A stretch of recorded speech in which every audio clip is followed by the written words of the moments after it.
Hey yo, I'm Jay. Welcome to Steps of Grace. Little podcast playlist thing I'm working on, just trying to get the steps out there. Recently I uploaded a video, which was step one. It was the first segment of step one. So I'm going to finish step one right now. One thing I also just want to continue to keep in front of you is this is not a replacement for you having a real program. We talked about it in the last video, the first step one, part one, where we literally have to have community. It says we admitted. So you have to have community. It's not I committed. It's not me committed. It's not you committed. It is we.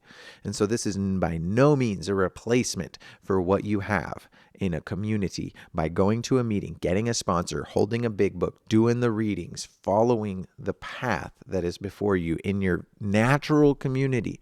Digital communities are not enough for this, bro. They're just not. I'm sorry. But what I'm hoping to do is much like a plant. I want to fertilize the soil that you're already rooted in. Your sponsor and the guys in your meeting hall are watering you and your program. The dirt is where you live, and you're the plant just trying to sink roots and get strong enough so that you can stand on your own. And I'm just trying to put fertilizer in that soil.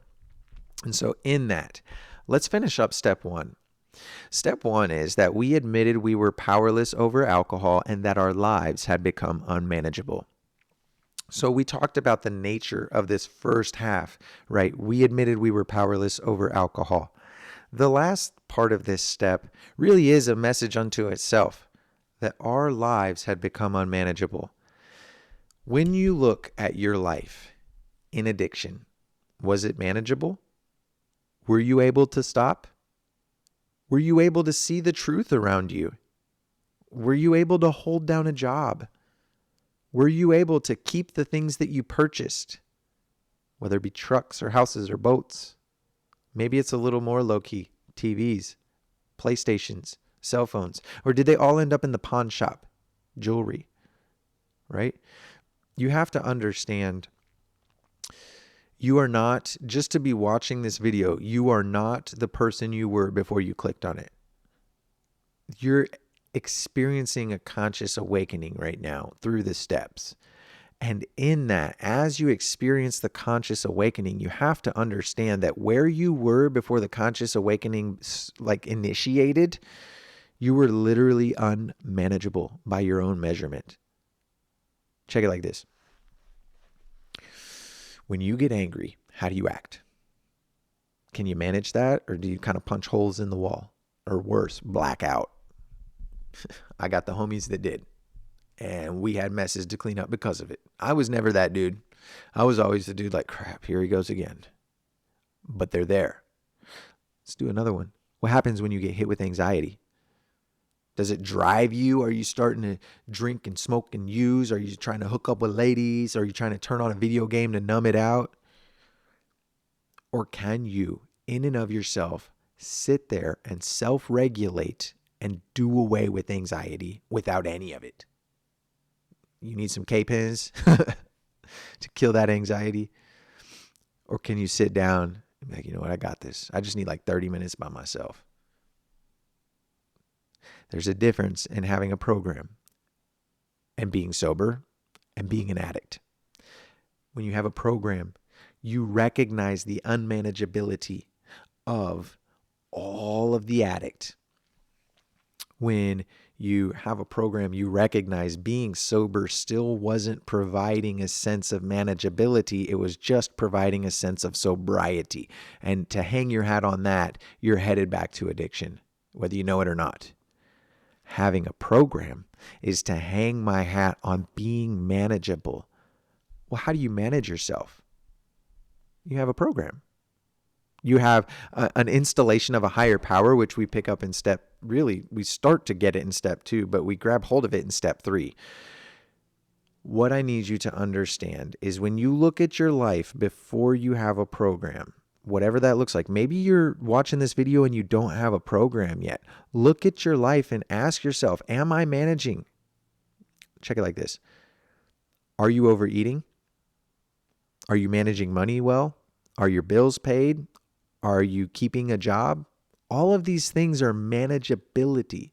If you don't have those, you're unmanageable. And so even if you're sober, that doesn't mean you're manageable. It just means you're not high.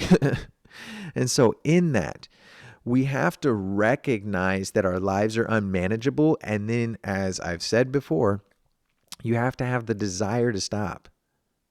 The desire to stop drinking and drugging creates the desire to be manageable. And so when you look at what you've done in the beginning of this step, which is found community and admitted that outside of yourself are the answers and inside of yourself is nothing but powerlessness. If it's just me on an island by myself, I'm going to do the wrong thing. I will drink, I will drug, I will pick the girls, I'll be in a hotel, I'll be gambling, I might even be stealing and getting, shysty with people, whatever it is, dude. That's the powerlessness. And I'm looking for community, and I'm confessing to them that I'm powerless, and they're confessing to me that they're powerless over X, Y's, and Z's. And then I'm looking at them and saying, bro, without y'all, without this program, without everything that comes through this thing, I'm powerless, right? In that, you can say, because I have no power, I cannot manage. I'm not managing my relationship with my kids very well.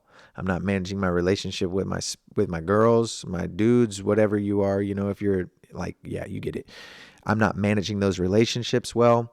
And then when you start to synchronize and understand what an unmanageable life looked like for you, you start to actually find that what you desire is manageability.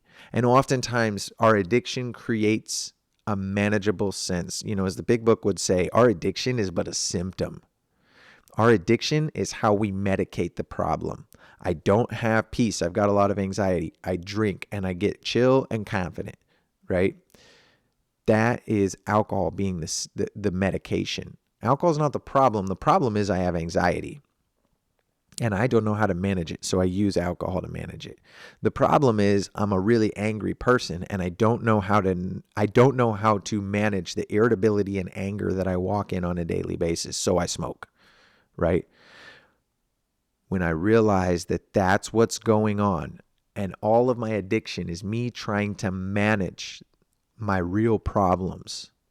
Another one, partners, right? We'll call it sexual partners. My sexual partners are me trying to manage my loneliness, me trying to manage my confidence, me trying to manage my self-worth, me trying to manage my social disposition. See, I used to get with women, and the woman was a communicator to the community of how good of a person I was. So I always wanted to level up.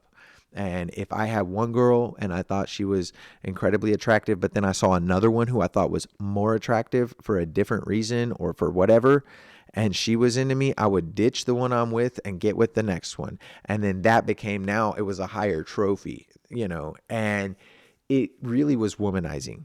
It was objectifying women, and it was unhealthy. But my point is that was me trying to manage my self-worth. And so in that, you have to understand all of this lifestyle you're stealing, all of it is you trying to manage something that has literally no manageability for you. You're using external things to try and manage an internal problem.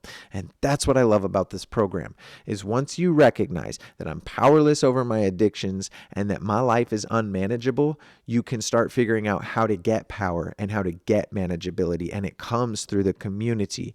It comes through the program. And so I want to challenge you. The next time you're in your meeting hall, don't just say like, bro, I'm Jay, I'm an addict, and I'm just grateful to be here.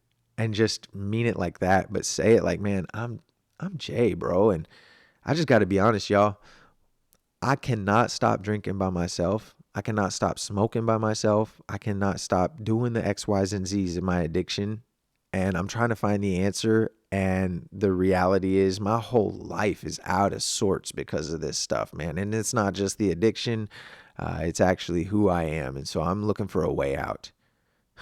That's step one, not the vocabulary, The vocabulary is conveying or teaching or speaking the spiritual principle. The principle in its heart is that, bro, if you are in a room by yourself and you have drugs on the table, women in the back room, money in the living room, a homie in a car ready to go, ready to go run a mission. Like if you have access to all of those and you're sitting at a table by yourself, can you say no? You're powerless. You would be powerless in that situation if you didn't have a program. And what's even more is the impact of those decisions would continue to keep you powerless and unmanageable. And so I just wanted to really dig in on this back half because I need you to know you cannot grab hold of what this program has to offer until you recognize that your ability to manage does not exist. Your ability to put all the pieces in order does not exist. It talks about it in the big book. Like most of us are the director. Everything would work if people would just play their parts and stay in position how I put them. No, you can't manage the whole world around you. You can manage the world within you.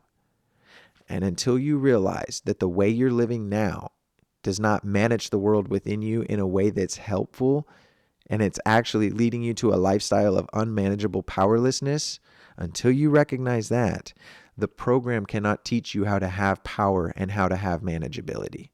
And so in that, I want to just thank you. I want to throw in another tidbit actually real quick here. As an addict, you are certain to be forever powerless to alcohol. In this sense, if you take a drink right after this video, I really doubt it stops there. Now, you are powerful in the sense that if you don't take a drink, you continue to not take a drink. I'm actually a Christian, and so I don't believe that alcohol has power over us, but I do believe we knowingly give alcohol power over us. It's like that. Once you get that allergy going, you're just going to keep scratching it. There's a story of a guy in the big book who he's a car salesman or something like that. And he's like going around doing sales, and he stops to have a Reuben at a tavern. And this Reuben is just so good. He's like, man, I need another Reuben. And so he's drinking a glass of milk and eating a Reuben, and he starts to get the allergy a little bit. He's like, man, I kind of want some whiskey. And what he does, it's so crazy. He's like, maybe I can have one. And he's like, I'll take the whiskey and I'll put it in a glass of milk. That way I don't enjoy it, so I wouldn't want a second one. And I'm like, only an alcoholic does that, bro. Like, not a normal person in the world is like, I want whiskey and milk, And he goes off on a bender after that. You have to understand that you cannot drink anymore. You cannot drug anymore. In that sense, powerless and unmanageability is right around the corner waiting for you to take one more drink. But after you accept that, you can return to a state of manageable, I guess I would say powerful living. You will have power over your decisions, over your emotions, and over your direction in life, and you will be manageable. And that is the fruit of working your 12 steps. But with this first step, I think we've wrapped it up, man. So blessings to you guys. May you find the peace and serenity that only God can grant. God bless.